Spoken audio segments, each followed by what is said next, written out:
Okay, so in this video, I'm going to talk about LSAT 50 Game 2. All right, starts at question 6. So let's go ahead and do the setup. The members of a five-person committee will be selected from among 3 parents, FGH, 3 students, KLM, and 4 teachers, U, W, X, and Z. Okay, so in total that's 10, which means that we have 5 that are selected, and that leaves 5 unselected. So we want to look at this as an in and out game, in group, out group. The committee must include exactly 1 student. So if it has exactly 1 student in the committee, that means the other 2 students are out. F and H cannot both be selected. So if they're not both selected, that means if I select F, I can't select H. If I select H, I can't select F. We can't have both of them.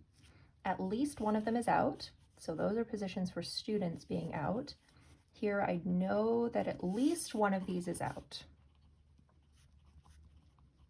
Okay. Just because I can't select both doesn't mean that I have to select at least one of them. It's possible that both of them could be out. Right. If M and Z, or sorry, next rule is M and Z cannot both be selected. So if I select M, then I cannot select Z. If I select Z, I cannot select M. Right? Same idea. At least one of these guys has to be out. Now, M is a student, so that could fill one of these positions. So I can't add another out position there. I just know that at least one of those has to be out. So I'm going to leave it down here rather than adding another spot. U and W cannot both be selected. So if I select U, can't select W. If I select W, I can't select U. At least one of those has to be out.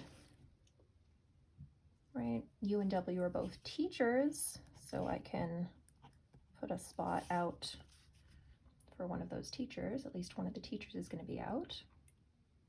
All right, then we get to the last 2 rules, and this is where we see the word unless. The easiest way is to treat unless like if not. So this would be F cannot be selected if Z is not also selected. So if we don't have Z, then we cannot have F. If we have F, we must have Z, would be the contrapositive. Okay, so the phrase not A unless B, which is kind of what we have here, right? Not F unless Z is what we're looking at. How would I treat that? Well, I see unless. I'm going to treat that as if it's saying if not. We always start our conditionals with the word if. So we're going to start it there. That's going to introduce B. So if not B, then not A. Okay. If not B, then not A. And the contrapositive, if A, then B. So you see unless, you change it to if not, right? We start there, right? That goes here, and then this is our kind of remainder of our sentence. That's going to go on the other side there. So that's sort of like the trick or the formula to getting it if you just want to have something to memorize so that you can treat it really the same way every time. So every time you see that word, that is a sort of mental trigger or clue for you as to how to treat it, right? And we just replace it with if not, and then we follow this formula. So a lot of people like to have something to memorize. another thing that you can memorize, of course, is that not A unless B means the same thing as if A then B, right? So if we don't have A unless we have B, that means that if we have A, we must have B, right? Can't have A unless you have B. So if we do have A, that means we must have B.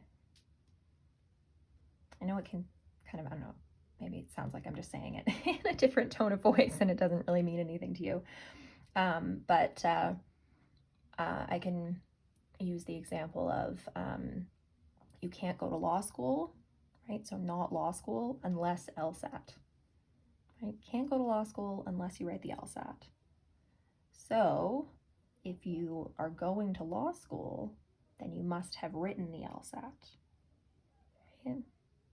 So no A unless B, no LSAT, or sorry, no law school unless LSAT, right? The LSAT is necessary for law school. That's translated to if you're in law school, I know you wrote the LSAT.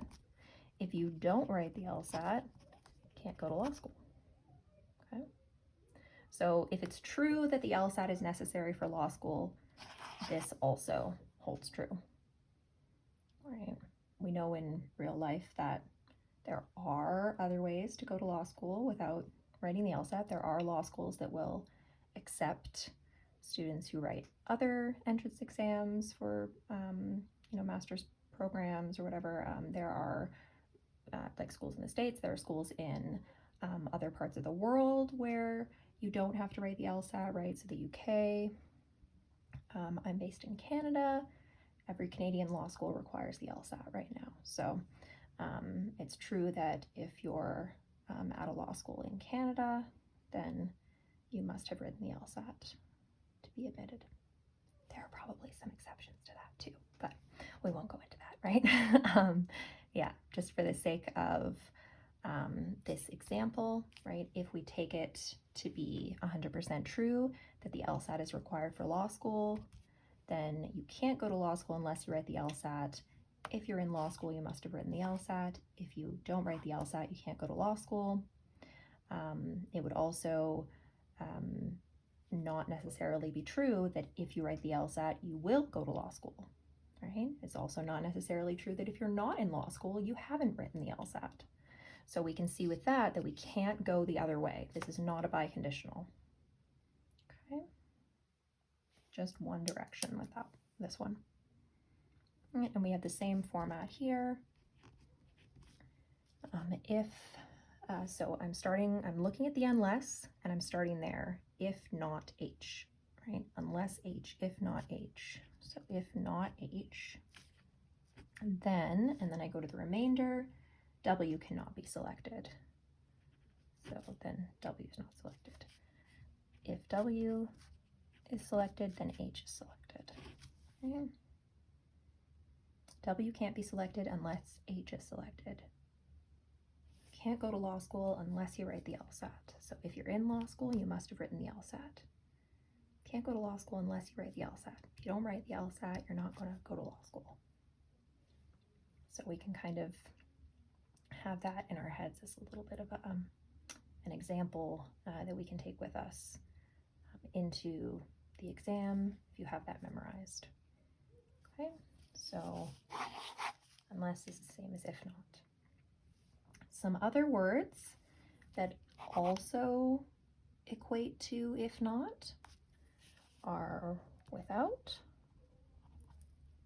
except, and or. Okay, so A or B, right? We have to select either A or B. Well, if we don't select A, then we have to select B. If we don't select B, we have to select A. Right? So we can, if we see or as if not, right, then we say if not B, then A. And the contrapositive, if not A, then B. Without and except, you could say, you can't go to law school without taking the LSAT. you can't go to law school except after taking the LSAT, right? All right. So yeah, hopefully that is helpful. All of these are one direction arrows. So these are our triggers. And the other side is consequences, right? So if one of these things is true, we can go over to the other side, right? If we don't have H, then we know no W, right? However, not having H doesn't necessarily mean that we have to have F. So not having H is a trigger for this rule, but it's not a trigger in rule 1.